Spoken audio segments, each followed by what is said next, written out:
everybody. Welcome to Dive Deep. I'm Shelby Cornett, and I'm the ministry assistant here at Cambridge City Christian Church. And this is Danny, our lead pastor. Hey, Shelby, long Hi. time no see. I know. Things have been weird. Yeah, we've had a lot happen the last few weeks. Obviously, there was Christmas, and then you got the funk. Yeah, I had the Rona. The Rona. Yeah, and that kind of has gone through our church a little bit, too. Travis had it. People, Some people in my family had it, and others in our churches had it. So we haven't met for a couple weeks. So, yeah, it's been I wasn't rough. here at all last week. It's been rough. Yeah, but I'm glad you're doing better. Yeah, me too. Yeah, doing a lot better. That was not fun. No. So I'm glad everybody else is doing better, too. Yeah, and thankfully, there are cases out there of people that are really struggling, but thankfully for our church family, it hasn't been that way. Yeah, So, it's been minor symptoms. Yeah.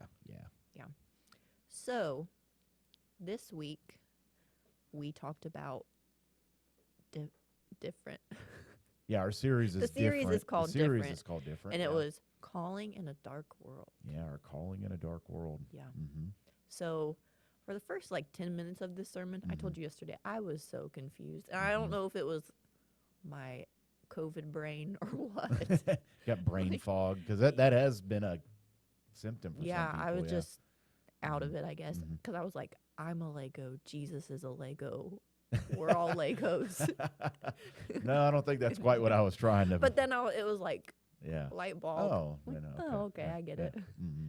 So we talked about a lot of it was Cornerstone. Yeah, cornerstones and capstones. Yes. Yeah. Mm-hmm. And how Jesus should be our cornerstone. Mm-hmm. So I liked the boxes. Did that help kind of illustrate yeah, it? that made sense. I'm a visual learner, so it was nice to see Jesus is the cornerstone, so everything needs to be kind of built off of him in the right way. Yeah. The capstone thing kind of confused me a little bit, I guess. Well, the thing with the cornerstone and capstone is that some translations translate cornerstone and capstone, like the word that's for both, as just cornerstone. So,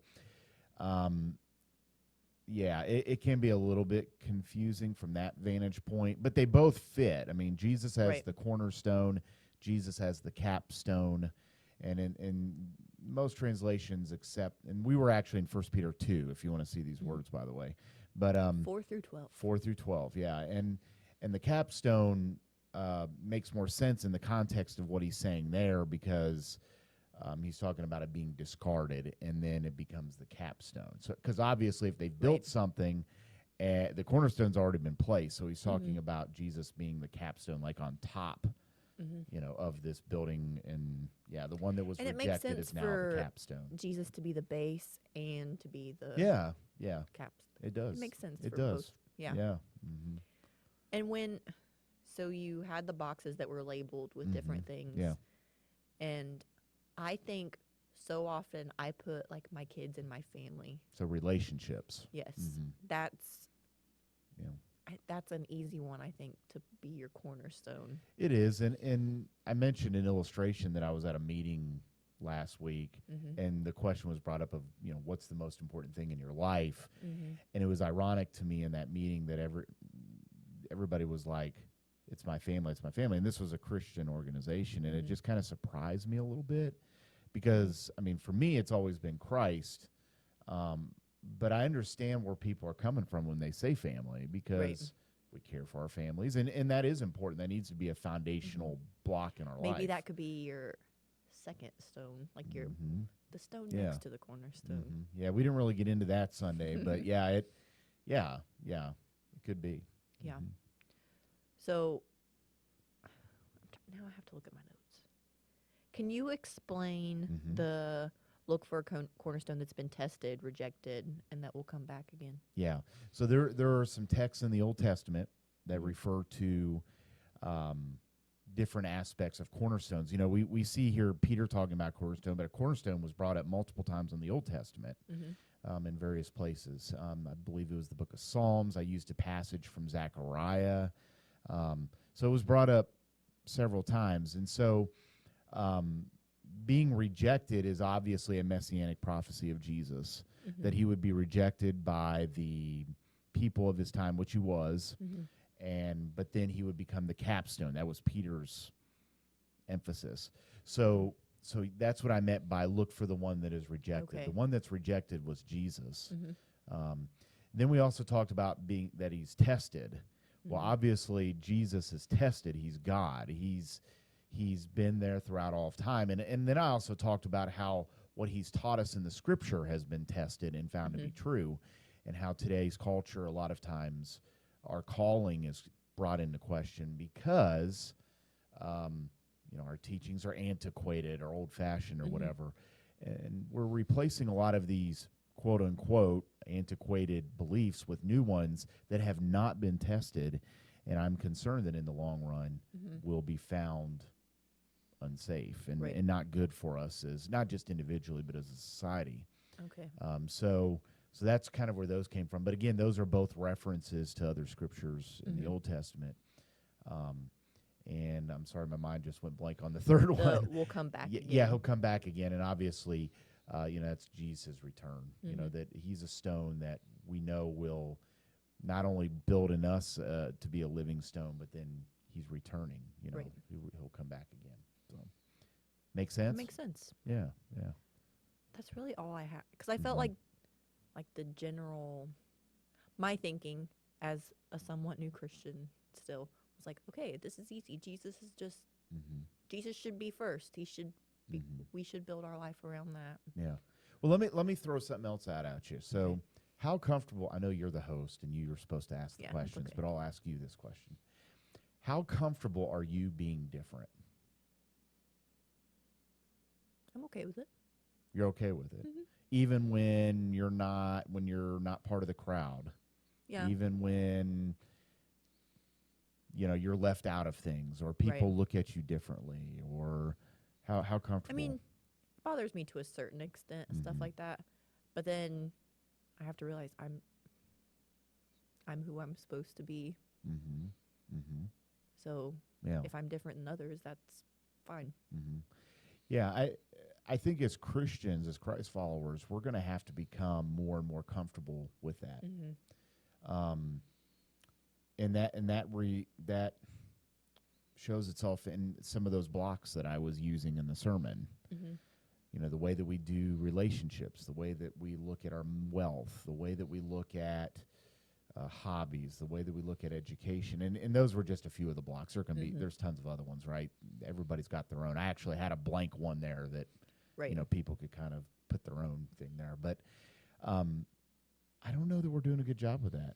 I think if we look at a lot of ourselves as Christians, we do reflect kind of broader society when it comes to our wealth and our relationships and our because I think most people in society would say that their cornerstone is their relationships.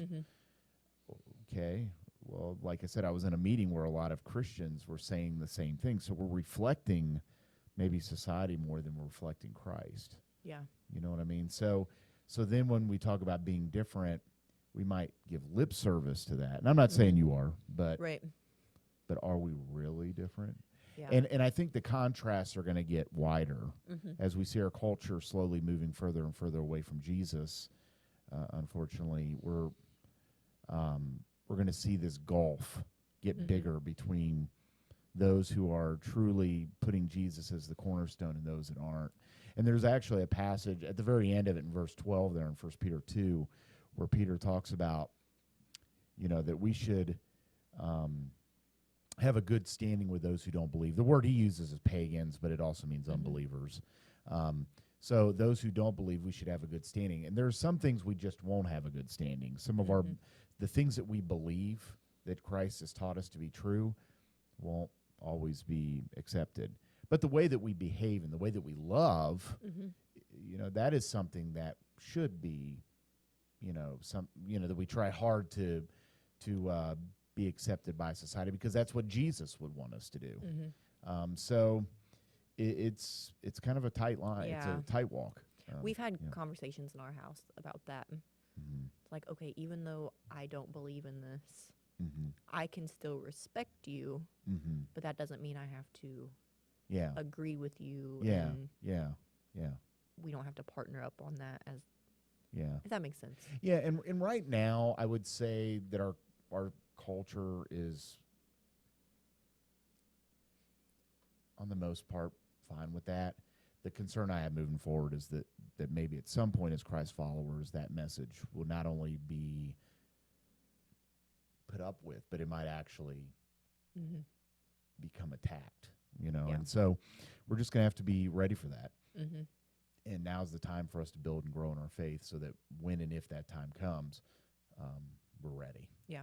And that's kind of what I think really that's what this whole book is about. It's first and second Peter. We're talking about being different. Mm-hmm.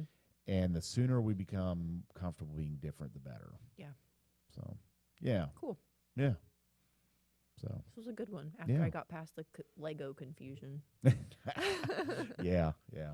So what's this week? So this week we're talking about, we ended the passage, or the passage we looked at was verses 4 through 12. Mm-hmm. We ended at verse 12.